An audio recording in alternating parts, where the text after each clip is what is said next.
الحمد لله وكفى وسلام على عباده الذين اصطفى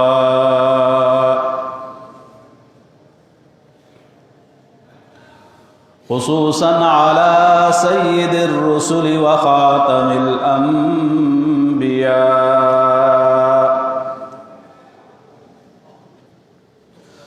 وعلى آله وأصحابه نجوم الهدى.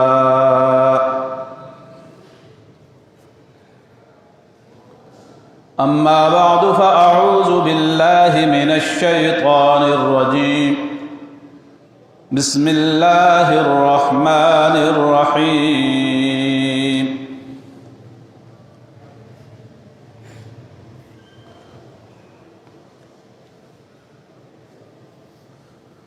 ولا تتمنوا ما فضل الله به بعضكم على بعض للرجال نصيب مما اكتسبوا وللنساء نصيب مما اكتسبن واسألوا الله من فضله إن الله كان بكل شيء عليما. صدق الله العظيم وبلغنا رسوله النبي الكريم ونحن على ذلك لمن الشاهدين والشاكرين والحمد لله رب العالمين.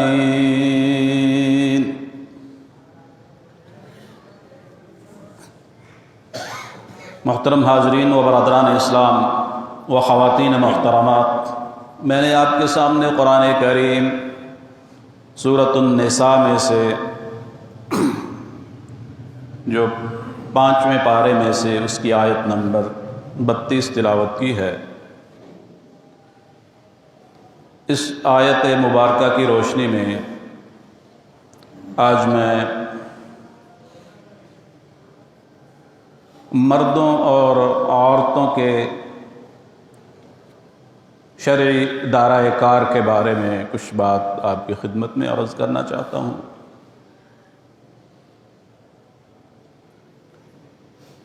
سب سے پہلے اس آیت کا ترجمہ اور مفہوم اور شان نزول آپ کے سامنے عرض کیا جاتا ہے. حدیث کی تقریباً ساری کتابوں میں اور تفسیر کی کتابوں میں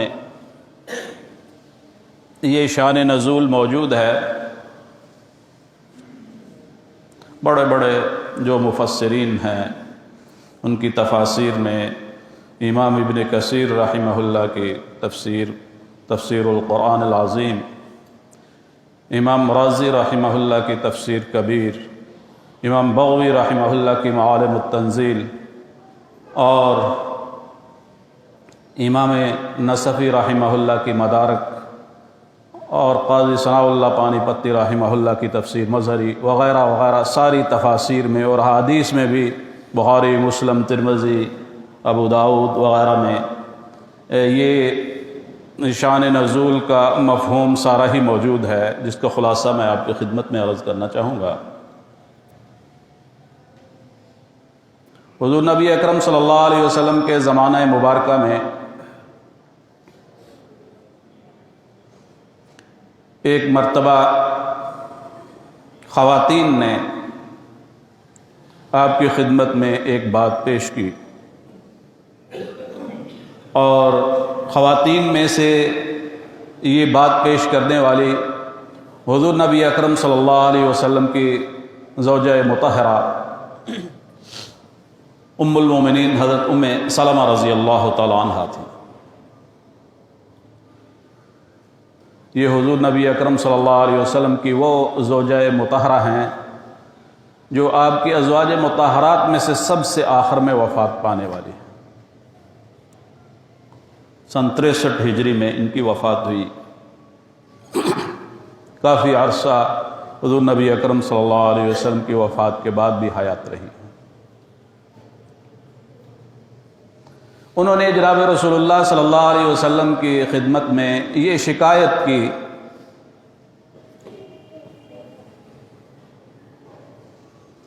کہ یہ مرد جو ہوتے ہیں یہ ہم سے ہر معاملے میں بڑھ جاتے ہیں،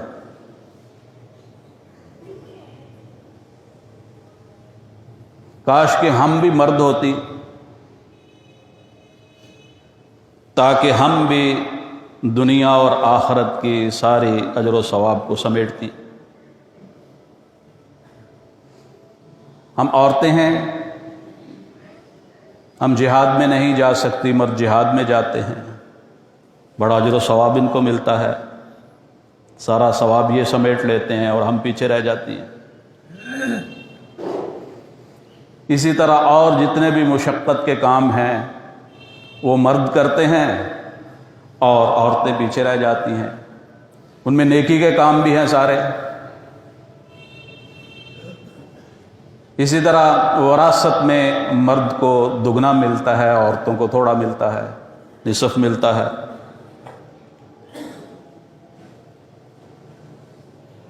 یہ شکایت خواتین کی طرف سے ام المومنین حضرت ام سلمہ رضی اللہ تعالی عنہ نے جناب رسول اللہ صلی اللہ علیہ وسلم کی خدمت میں پیش کر دی۔ اس موقع پر اللہ تبارک و تعالی نے جناب رسول اللہ صلی اللہ علیہ وسلم پر یہی آیت مبارکہ نازل فرمائی جو میں نے آپ کے سامنے تلاوت کی ہے۔ ایک یہ آیت اور ایک سورۃ احزاب کی آیت،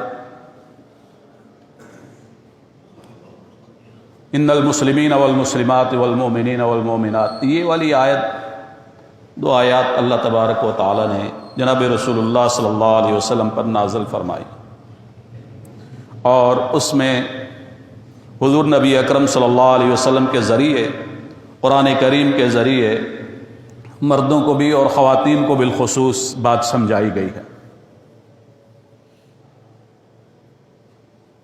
اللہ تبارک و تعالی نے فرمایا وَلَا تَتَمَنَّوْا مَا فَضَّلَ اللَّهُ بِهِ بَعْضَكُمْ عَلَى بَعْضٍ، اور تم تمنا نہ کرو اس چیز کی جس چیز میں اللہ تبارک و تعالی نے تمہارے بعض کو بعض پر فضیلت بخشی ہے۔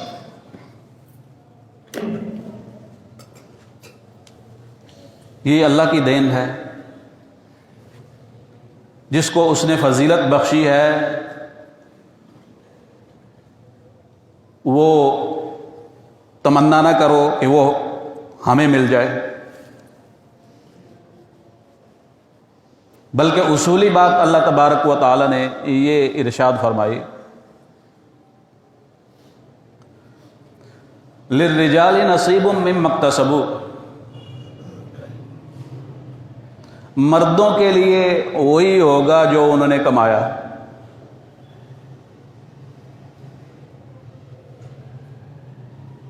یہاں کمانے سے مراد جو اعمال کا اجر و ثواب ہے ان کو ملے گا۔ اور وَلِلنِّسَاءِ نَصِيبٌ مِّمَّا اكْتَسَبْنَ، اور عورتوں کے لیے بھی وہی ہوگا جو انہوں نے کمایا۔ اس میں اللہ تبارک و تعالیٰ کی طرف سے برابری آ گئی۔ نیکی کا کام جو مرد کرے گا اس کو بھی اتنا، اور جو عورت کرے گی اس کو بھی اتنا۔ اگر مرد کم کرے گا اس کا کم ہو جائے گا، عورت زیادہ کرے گی اس کا زیادہ ہو جائے گا۔ یہ تو جتنا کوئی کرے گا اس کے مطابق ہوگا۔ تو اللہ تبارک و تعالی نے جس چیز میں فضیلت بخشی ہے اس میں تمنا نہ کرو، نیکی کے کام میں تم اپنی کمائی کرو، اور اس میں تم ان کے ساتھ برابری بھی کر سکتے ہو، بڑھ بھی سکتی ہو۔ اور اللہ تبارک و تعالیٰ نے یہ تعلیم دی وَاسْأَلُوا اللَّهَ مِن فَضْلِهِ، ایسی تمنا کی بجائے اللہ سے اس کا فضل مانگو کہ اللہ فضل فرمائے، مردوں کے ساتھ خواتین پر بھی اللہ تبارک و تعالیٰ فضل فرمائے، اس کا سوال کرو۔ کیوں؟ ان اللہ کان بکل شیء علیما، بے شک اللہ تبارک و تعالیٰ ہر چیز کو جاننے والا ہے اور خبر رکھنے والا ہے، علیم بھی ہے، خبیر بھی ہے۔ تو یہ اس آیت کا ترجمہ اور مفہوم اور شان نزول تھا جو میں نے آپ کے سامنے عرض کیا ہے۔ انسان مرد ہے یا عورت، یہ اللہ تبارک و تعالیٰ کی تخلیق ہے۔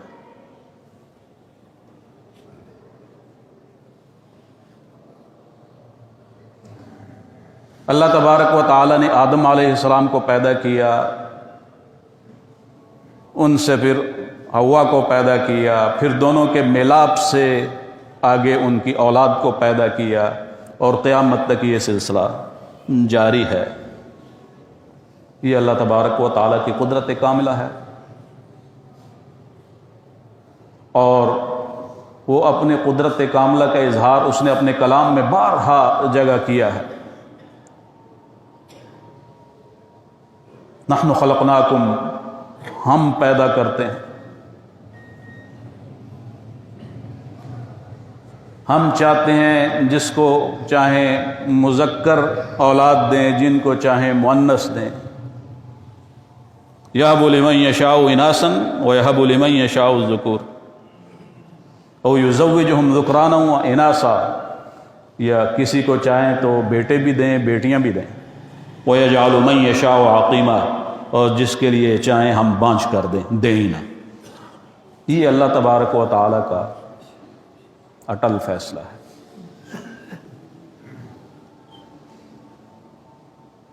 میں آج آپ کے سامنے اس موضوع کو اختیار کرنے کا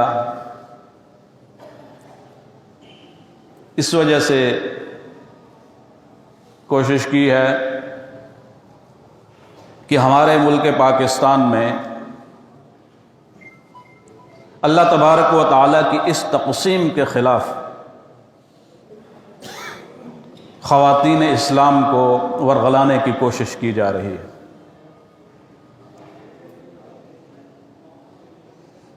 جس کو سادے الفاظ میں اس طرح کہا جا سکتا ہے کہ خواتین کو اسلام کے اصولوں اور پاکستان کے آئین کے خلاف کھڑا کرنے کی کوشش کی جا رہی ہے، جو سیدھی سیدھی بغاوت ہے۔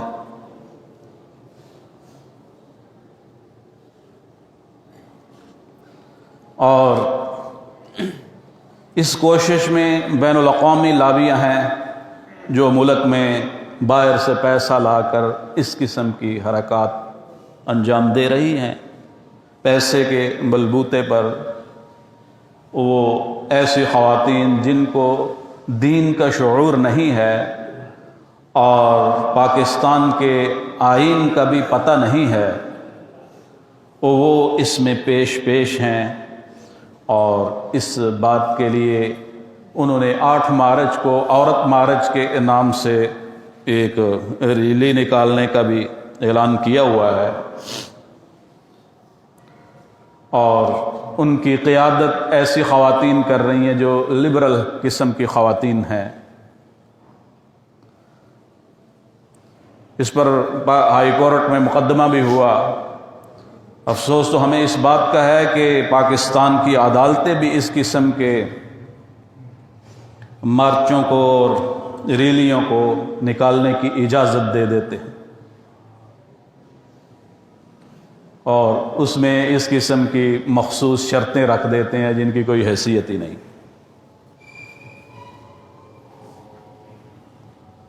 ایسی صورت میں اسلام کے ساتھ بھی اور اپنے ملک کے آئین کے خلاف بھی یہ سیدھی سیدھی بغاوت ہے۔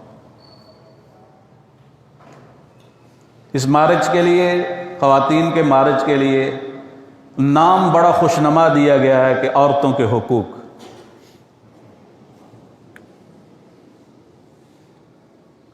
یہ عیسائیوں نے اور یہودیوں نے آگے لگا لیا ہے، حالانکہ عیسائیوں کی تاریخ آپ اٹھا کر دیکھ لیں، یہودیوں کی اٹھا کر دیکھ لیں، ہندوؤں کی اٹھا کر دیکھ لیں، دیگر مذاہب کی تاریخ اٹھا کر دیکھ لیں،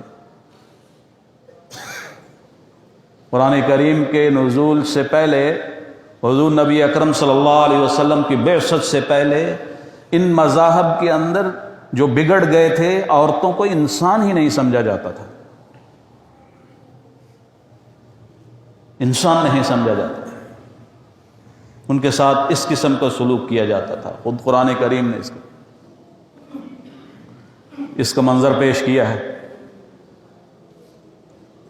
وَإِذَا بُشِّرَ أَحَدُهُمْ بِالْأُنثَىٰ ظَلَّ وَجْهُهُ مُسْوَدًّا وَهُوَ كَظِيمٌ،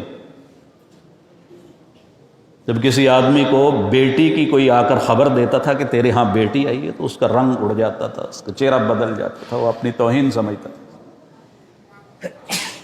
چھوٹی بچیوں کو اٹھا کر زندہ درگور کر دیا جاتا تھا، جلا دیا جاتا تھا۔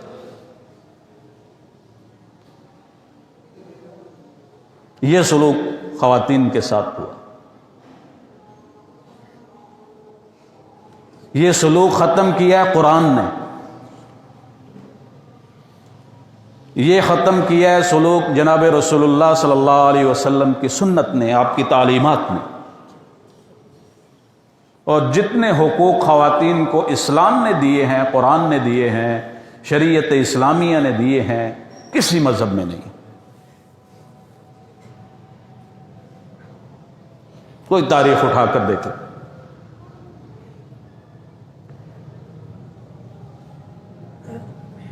عورتوں کے لیے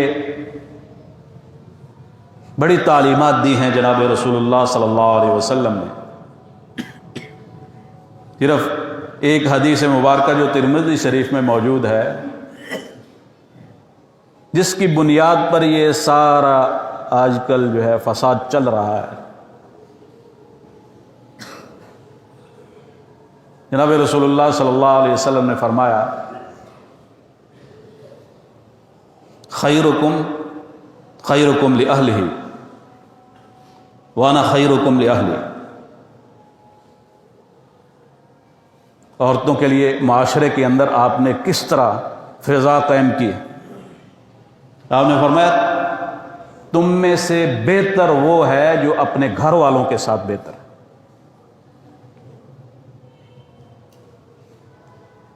گھر والوں کے ساتھ بہتر ہوگا، خرابی نہیں پیدا ہوتی۔ ساری خرابی کی بنیاد تو یہاں سے شروع ہوتی ہے، لڑائی جھگڑا، آگے پھر طلاقیں اور وغیرہ۔ تم میں سے بہتر وہ ہے جو اپنے گھر والوں کے ساتھ بہتر ہے۔ اور جناب رسول اللہ صلی اللہ علیہ وسلم نے فرمایا وَأَنَا خَيْرُكُمْ لِأَهْلِي، اور میں تم میں سے اپنے گھر والوں کے لیے سب سے زیادہ بہتر ہوں۔ وہ آپ نے نمونہ پیش کیا۔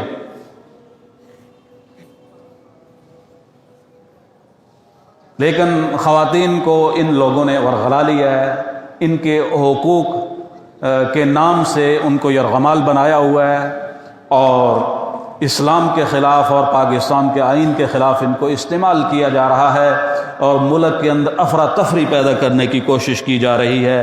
اس میں بین الاقوامی لابیاں جو ہیں وہ ملوث ہیں، وہ سرمایہ صرف کر رہی۔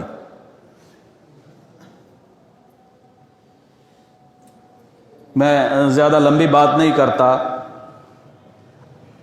آپ حضرات کے علم میں لانے کے لیے صرف ایک بات عرض کروں گا۔ اکثر لوگوں کو پتہ نہیں ہے کہ یہ عورت مارچ، یہ ریلیاں اور اس قسم کے جو مطالبات ہیں، اس کے پیچھے کیا چیز چل رہی ہے۔ آپ خود بھی اس میں غور کریں، اپنے گھر میں خواتین کو بھی جا کر بتائیں، اپنی بچیوں کو بھی بتائیں، اور ایسے لوگوں سے ان کو دور رہنے کی کوشش کریں۔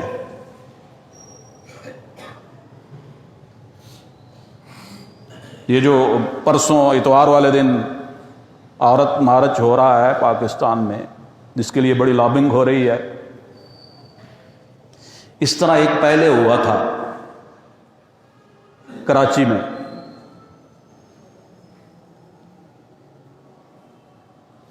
وہاں بہت سی خواتین نے اس میں حصہ لیا، بینر اٹھائے ہوئے تھے، کتبے اٹھائے ہوئے تھے، ان پر جو نعرے لکھے ہوئے تھے اور سلوگن اس قسم کے، جن کو ایسی محفل میں بیان کرنا بھی شرم کا مقام ہے. ان میں سے ایک نعرہ بہت مشہور ہوا ہے اور ہے اس وقت، میرا جسم میری مرضی. یہ اصل میں بے حیائی کو فروغ دینے اور عورتوں کو بے مہار کرنے اور منمانی کرنے اور اس قسم کی مادر پدر آزاد کی سماج اور سوسائٹی مہیا کرنے کی کوشش جاری ہے. جو یورپ میں ہے وہ یہاں بھی اس کو ایسے ہی کرنا چاہتا ہے. میں آپ کو ایک واقعہ عرض کرتا ہوں، آپ کو بات بڑی آسانی سے سمجھ میں آ جائے گی. میں انشاءاللہ بات پکی کرتا ہوں اور دلیل کے ساتھ کرتا ہوں الحمدللہ. یہ کراچی میں ایک دفعہ خواتین کا مارچ ہوا، اس میں کافی ساری خواتین نے حصہ لیا. اس کی ساری ویڈیو پاکستان کے میڈیا پر نشر ہوئی ہے، میں نے وہی سنی ہے.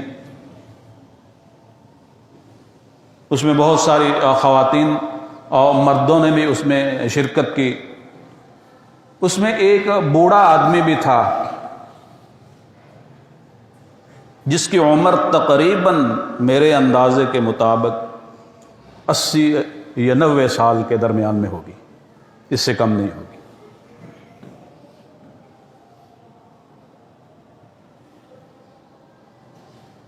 ایک لیڈیز رپورٹر نے اس کو چونکہ اس مارچ کے اندر سب سے عمر رسیدہ سمجھا تو اس سے بطور خاص اس نے انٹرویو کیا ہے. میں نے وہ خود سنا ہے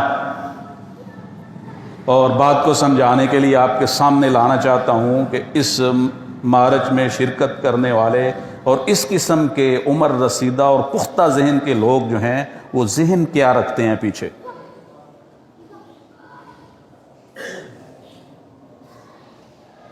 اس لڑکی نے اس بابے سے پوچھا کہ آپ اس کے بارے میں کیا کہنا چاہتے ہیں. اس بابے کے الفاظ یہ تھے کہ اس ملک سے جب تک نکاح ختم نہیں ہوگا اس وقت تک یہاں ظلم اور زیادتی ختم نہیں ہوگی. یہ ہے مشن.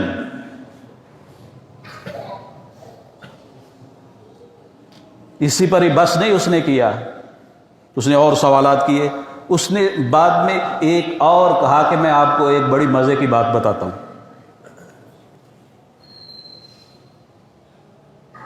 وہ مزے کی بات اس نے یہ بتائی، اس نے کہا کہ یہ ہندوستان میں انگریز کے آنے سے پہلے، انگریز کے قبضہ کرنے سے پہلے، اس نے کہا یہاں نکاح نہیں ہوتا تھا. اس ہندوستان میں نکاح جو ہے 1825 میں عیسوی میں یہ انگریز نے نافذ کیا ہے، اس سے پہلے نہیں تھا. گویا کہ 1825 سے پہلے اس ہندوستان میں، یہ بھی ہندوستان میں تھا اس وقت جس جگہ آپ بیٹھے ہوئے ہیں، یہاں جتنے بھی لوگ جو ہے شادی شدہ تھے ان کے نزدیک جو ہے وہ نکاح نہیں تھا، وہ تو انگریز کا ایک قانون تھا وہ اس کے مطابق ہوا.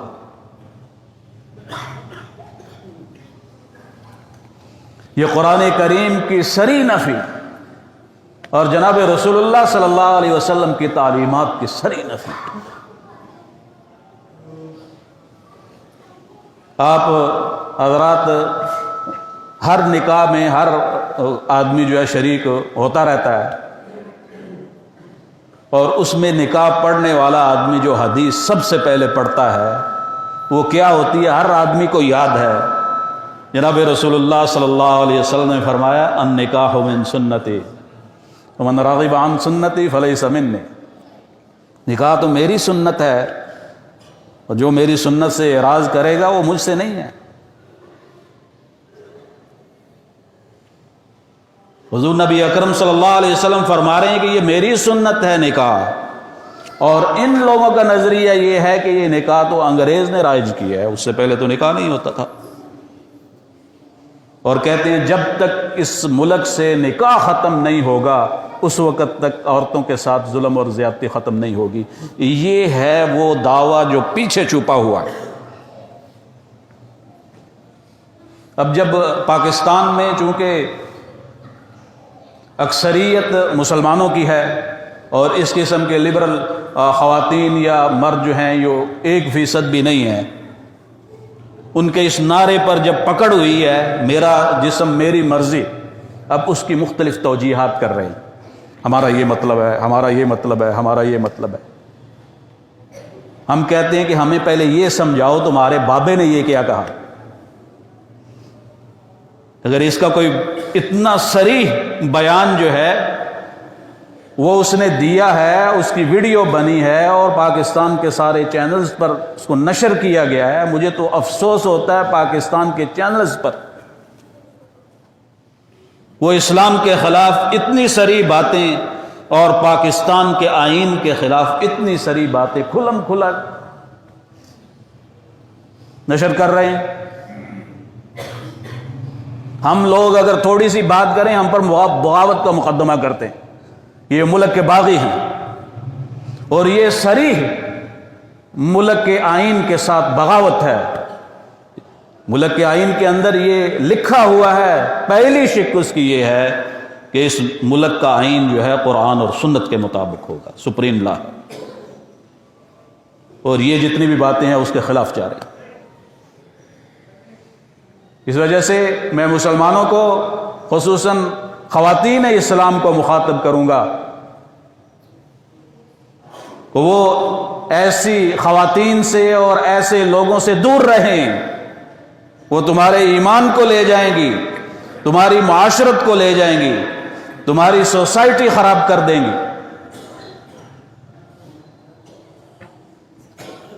ان کے معاشرے میں ایسے ہی ہے۔ ان کا ایک ڈاکٹر ہے، اس کا میں نے بیان پڑھا، بڑا پرانا، اس نے یورپ کا تھا، اس نے اپنے ملک کے بارے میں کہا ہے کہ میں یقینی طور پر یہ نہیں کہہ سکتا کہ ہمارے ملک میں 45 آدمی بھی حلال کے ہیں، حلالی ہیں، وہ نکاح کرتے نہیں، وہ جب مرضی جس کے ساتھ۔ لیکن اسلام نے یہ ساری عورت کی عزت کی خاطر یہ ساری باتیں کی۔ قرآن بڑا بھرا پڑا ہے، کوئی پڑھے تو اسے پتہ چلے۔ اللہ تبارک و تعالی نے یہ جو آیت میں نے تلاوت کی ہے یہ سورۃ نساء کی ہے، عورتوں کے متعلق ہے۔ نساء کا مطلب ہوتا ہے عورتیں، اس میں سب عورتوں کے احکامات بیان ہوئے ہیں۔ سورۃ نور کے اندر عورتوں کے احکامات بیان ہوئے ہیں، اور جگہ بہت جتنے حقوق اسلام نے اور جناب رسول اللہ صلی اللہ علیہ وسلم نے دیے ہیں اتنے دنیا کے اندر کسی مذہب نے نہیں دیے۔ اس وجہ سے خواتین اسلام کو ایسے مارچوں میں شرکت نہیں کرنی چاہیے، یہ اسلام کے نظریہ کے خلاف ہیں۔ خواتین کے جو حقوق ہیں ان کے لیے تو ہم بھی آواز بلند کرتے ہیں اور ہمیشہ کرتے رہتے ہیں۔ ان کے لیے جن حقوق کی ضرورت ہے ملک میں ان کے لیے آواز بلند کرنی چاہیے۔ ان کے کیا حقوق پامال ہو رہے ہیں یہاں میں عرض کرتا ہوں۔ ہمارے ملک کے اندر کسی خاتون کو وراثت میں حصہ نہیں دیا جاتا، دوسرے مار لیتے ہیں سارے، کبھی کسی نے اس پر آواز نہیں اٹھائی۔ عورت کے ساتھ نکاح جب کیا جاتا ہے اس کو مہر جو مقرر ہوتا ہے نہیں دیتے۔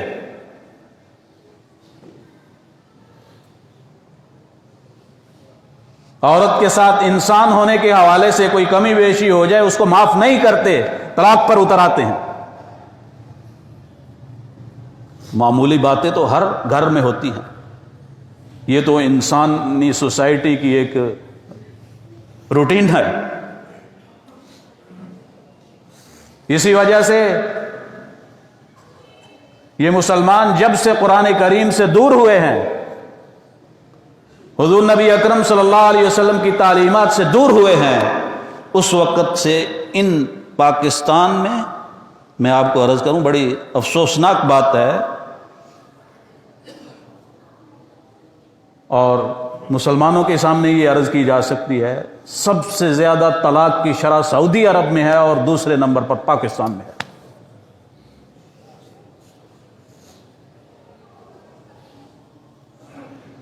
یہ اسلام سے دور ہو گیا۔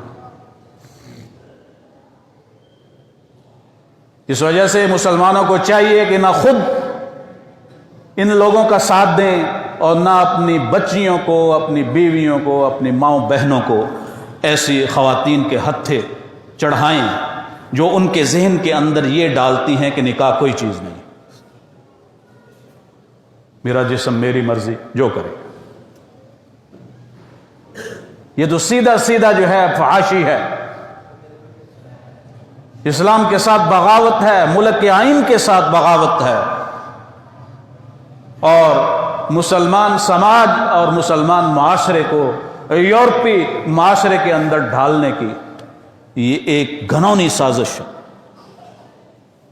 جس میں یورپ اور اس کی لابیاں یہ بڑا سرمایہ صرف کر رہی ہیں، اور اسی قسم کی آپ حیران ہوں گے کہ یہ عورت مارچ کی جو قیادت کر رہی ہے وہ خود پاکستان میں نہیں رہتی ہے، پاکستانی لیکن وہ امریکہ میں رہتی ہے، وہاں سے عورتوں کو اس نے اکسایا ہوا ہے، اور یہاں کی خواتین جو ہیں وہ یہ پیسے کے لالچ میں اور ان کی غلط ذہن سازی کے لالچ میں آ کر جو ہے وہ اسلام کے ساتھ بھی بغاوت کر رہی ہیں، آئین پاکستان کے ساتھ بھی بغاوت کر رہی ہیں۔ ہم حکومت پاکستان سے یہ کہنا چاہتے ہیں، تم ریاست مدینہ کا دعویٰ کر رہے ہو، کیا ریاست مدینہ کے اندر یہ ہے کہ یہاں خواتین جو ہیں وہ اسلام کے خلاف بات کریں اور ان کے مارچ میں اس قسم کی بات ہو جو میں نے آپ کو بحوالہ بتائی ہے، اس پر کوئی پابندی نہ ہو، بلکہ ہائی کورٹ جو ایسے مارچوں کے لیے اجازت دے دے، تو یہ تو خود فحاشی کے راستے کو ہموار کرنے والی بات ہے۔ اس وجہ سے حکومت کو چاہیے کہ فوراً اس قسم کے مارچ جو ہے ان پر پابندی لگائے۔ کیوں بھائی، آپ اس کے ساتھ متفق ہیں؟ دعا فرمائیں کہ اللہ تبارک و تعالی ہم سب کو دین حق کی صحیح سمجھ نصیب فرمائے۔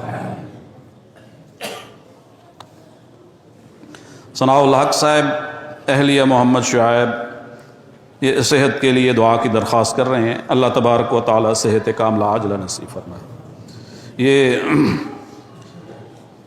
مفتی اقبال صاحب بیمار ہیں، ہمارے اسی مدرسے کے استاد ہیں، ان کے لیے بھی دعا فرمائیں، اللہ تبارک و تعالی صحت کاملہ عاجلہ نصیب فرمائے۔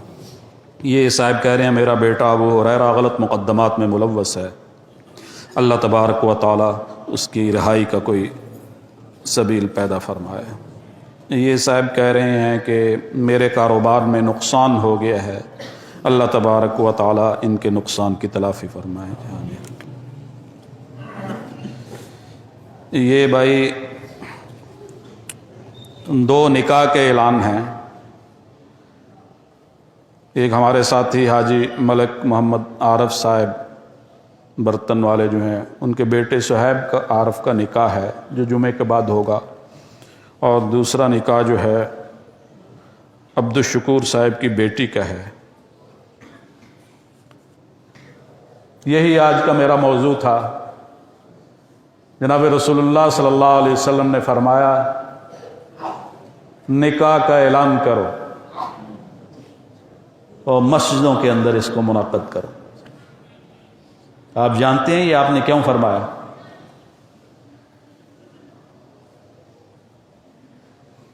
نکاح کا اعلان کرنے کے لیے آپ نے یہ فرمایا کہ یہ ایک مرد اور عورت کے میلاپ کا جائز طریقہ ہے، اس کو رواج دو اور اس کے زیادہ سے زیادہ گواہ بناؤ۔ اس کے مقابلے میں زنا ہوتا ہے جو ہمیشہ چھپ کر کیا جاتا ہے، کوئی دیکھ نہ لے، کسی کو پتہ نہ چل جائے۔ اس کے لیے اس کو جناب رسول اللہ صلی اللہ